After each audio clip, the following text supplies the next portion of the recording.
Good afternoon. Welcome back to Venture Daily. I'm Jackson Fordyce. I'm Josiah Simons. It's Friday, August 15th, and today we have another story that Josiah does not know about. Yes, we've done this a few times, but you're in for a treat because you've seen the thumbnail, you've seen the title. I have not, so Yeah. I don't know what we're talking about, but I'm going to just listen intently to what Jackson has and respond. Well, first we're going to see if you know the story at all first. Okay, look, this is last year, actually, end of the year. Will AI help or hurt workers? One 26-year-old found an unexpected answer. It's a terrible title. Really? One 26-year-old found I don't know. I just think Just a random 26-year-old. He found out. It's like, which one's the 26-year-old? It's just the journalist. He's a 26-year-old. So have you heard the story or not? No, I haven't. All right, so Josiah, 9 months ago, Okay. research out of MIT dropped and had two of the most prestigious and influential economists in the world. So these two guys on the left and the right, Darren Acemoglu, who's a Nobel Peace Prize winner, and David Autor. They had them freaking out what this young 26-year-old discovered in a research study. And just to be clear, like these two guys are polar opposites in what they believe when it comes to economics, but together they were like, this is a major breakthrough when it comes to economics and artificial intelligence and the workforce. Wow. So it was written by this 26-year-old MIT PhD student, Aidan Toner-Rodgers, 26 years old. He drops this paper. He has three names? Yeah. Of course he has three names. Every wise person, every brilliant soul. Well, every brilliant young person who's blowing up the tech world.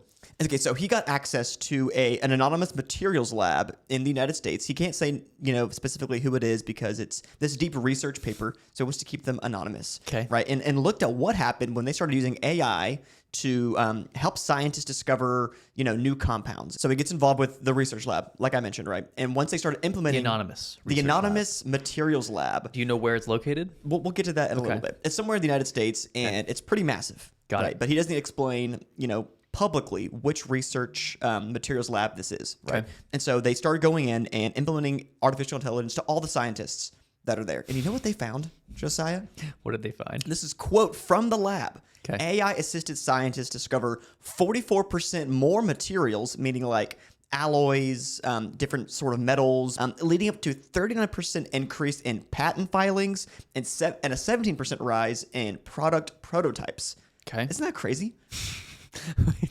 So it just found more material in the material lab? Well, it's like, new materials, not just like, I'm not too familiar with the alloys, right? But like copper is one. But they find new materials, new things to create new patents, to create new licenses, to create new products. This study is showing like artificial intelligence is a great tool to help scientists discover new things, right? Because there's a big conversation last year of like, is AI really going to be helpful in our day-to-day life as either scientists, but even just like the workforce in general? All right. So what you're saying is you got compounds of metals. You got like copper and you've got iron. Yep. And the AI has basically figured out like a new way to combine these things to create not a new element, but a compound, an alloy. A new material. I think that's what the phrasing they're using. So correct me if I'm wrong. Like, what does that mean? But alloy is a substance made by melting and mixing two or more metallic elements or a metal and another element to create a new material with enhanced properties. So basically the AI was able to think up new alloys that the scientists themselves had not ever discovered. Right. Did you say 44 more? Yeah, like 44% more. So I can 44% more. This is the study. It's a little harder to read here, but you can see like on the far left that it's like 44% new materials, which creates 39% increase in patent filings and a 17% rise in product prototypes. Wow. Okay. And the AI was just exploding, right? Like literally unbelievable. Literally unbelievable. Literally unbelievable. So the AI was just suggesting these things, and then they would do it in the lab, and they're like, "Holy moly, this is actually real." I believe that's how it went down in the lab. Okay. And it got so much praise. Aidan started going on a little tour, doing podcasts with The Atlantic, The Scientist versus the Machine. It's a long form, pod where they kind of deep dive into how technology is influencing science, right? Okay. So this is a pod that he did. He did a whole like press tour. He was going on at the Wall Street Journal, the cover story. You know what the most like significant part of the story is? The thing that I find the most interesting. I don't. And I think you might too. Okay. It was all a lie. He was AI. He's not even real. No, the whole thing. The numbers were made up. Really? Yes. The lab, the results, the graphs, everything was fabricated. Not even fabricated. It was made up. Really? Nothing. There's not even a lab.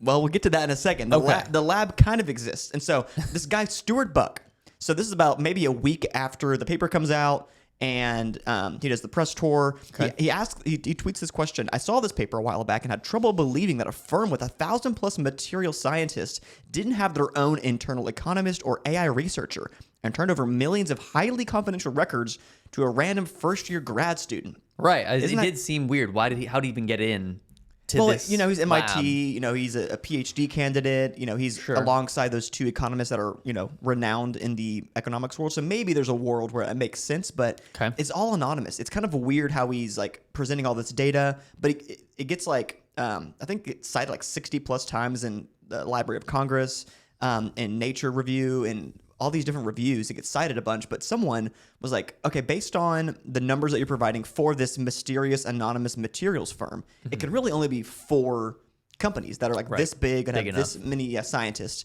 And so they narrowed it down to these 3. You got 3M, you got Dow, and you got DuPont, right? Okay. Those are the 3 that they, said could be, but it wasn't those 3. Oh, wow. It wasn't a red one. No, it wasn't a red one. It was a blue one. Okay. Corning. The glass manufacturer. A callback to an old story about Corning. But yes, Corning was the research lab that he anonymously, or he said that was the anonymous materials research lab. So he did come out and say which lab. Well, it's in the paper, but like it was like a privatized paper. But what he did was use Corning's website. I think it's Corning.com. What he did, he used CorningResearch.com, created a whole new website, lied about using Corning as the materials lab that he is doing all these experiments in with artificial intelligence. Yeah, so there's no materials lab, no randomized trial, no boost in productivity, no 1,000-person research team. He made the fake website, like I said here earlier. Okay, so I don't understand. So the actual people who work at this Corning facility, yeah. Why did no one speak up and say like, no, this guy never worked here, this never happened? Well, I don't think they knew that he was using their name in the paper. And what's even crazier about the whole Corning thing is that MIT's own College of Computing dean sits on Corning's board. And so I think that was like another crazy thing. Allegedly, maybe they were working together. But then MIT says it no longer stands behind students' AI research paper.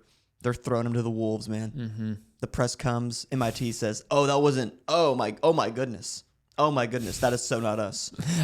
Aidan's evil, nasty human being. Why did he do this? Well, I was listening to someone talk about this. Like, what would be his motivation? If you get a journal like this or a research paper like this published in a bunch of different, reviews, you're kind of set for life when you, present to, what is it called when you become a PhD? Like you do your thesis or something? Dissertation? Yeah, like once you get to that point, it's like really easy to become a professor somewhere or a part of some sort of like think tank or something. You can get tenure. It's really easy once you. But it's such a huge lie. Like he was bound to get caught. Yeah. Why go with that? I don't know. The amount of like the press tour. Yeah, like going on Atlantic's podcast, like it's like the Nathan For You, the book tour about the guy that did the movement. The movement. Yeah. It's all just fake. But wow. Okay. That's it? That's the story? That's basically the story. There's no like follow up. What happened to him now? Is he in prison? Is he? No, he's like still on LinkedIn, but he's not really doing much anymore. He's also a hooper. I found a picture of him. He's like a big hooper. Okay. I think he played like. He didn't get in trouble? I'm sure he got in trouble. Like he probably like banned from doing anything in the world of economics or artificial intelligence or science papers. But I feel like no one's going to take him seriously anymore. Kind of discredited himself. So I don't know what he's going to do now, but. A16Z's probably going to fund him for some new thing he's got going on. Who was the other 3 name that was a total fraud? Elizabeth Holmes with 2 names. Lee Harvey Oswald. The villains of history. 3 named villains. John Wilkes Booth, Lee Harvey Oswald, Sam Bankman-Fried. Who's the guy that did the Mandalay Bay shooting? Allegedly. I don't think he was even there. Oh, the CIA? 14 different shooters? No, I can't remember. He has a 3 name thing too.